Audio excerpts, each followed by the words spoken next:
How to view the responses of a form you created with Google. Well, I'll show you from a computer. It's quite easy. And then I'll show you from a mobile phone, which is a bit different. From a computer, you simply search for Forms, which is basically the Google platform for creating forms, or you can type Google Forms and it will appear as well. And if you don't want to search for it, just go to Google, tap your photo, then tap the app icon and scroll.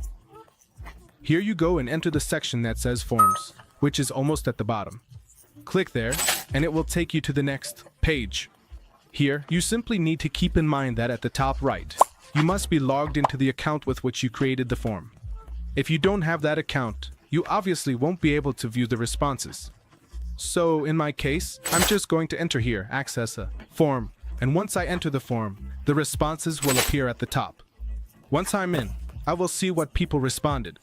This is from a computer, but now from the mobile phone, it changes quite a bit. So let's switch to the phone to see how it looks from there. Now we are on the phone, and as you can see, when we enter, it shows us more of the same. Here we can access the online form generator. But something funny happens here. It is not well optimized. If we go to where it says go to forms, it will automatically take us to create a form, not to view the ones we have already created. Now, what happens is that there are platforms or applications of this type, whether on Google or Apple on iPhone. For example, there is this one, but one might think that this application is directly from Google, but it is not. This application is from a third party. It says here that it was developed by Matt Marcus. Who knows who he is? But there is no official Google Forms app, at least for Apple. So, in that case, what should we do? Well, the thing they don't tell us from the phone is that to access our forms from the mobile phone, we should not enter through the browser. We need to go to Google Drive because the forms we create are automatically stored in Google Drive.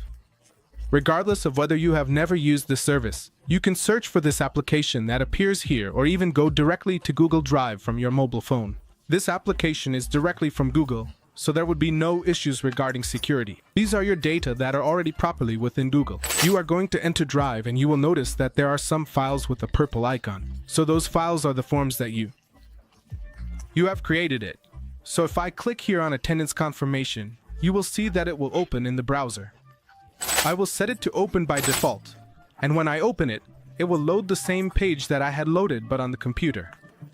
This way, I can directly access my surveys and read the responses. Similarly, I click on where it says responses 18, and if I need to read any other forms, I simply choose the one I have. However, it is important that you log in with the account that created the form because it may be that someone shared it with you, and you made modifications.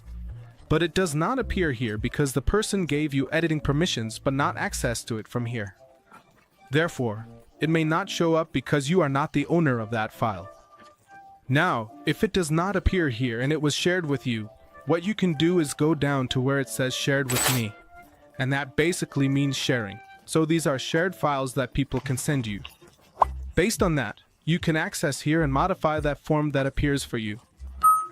And basically, see all the responses from Google Forms. That said, we'll see you next time. I hope this video was helpful, and if it was, don't forget to give it a thumbs up. See you, bye-bye.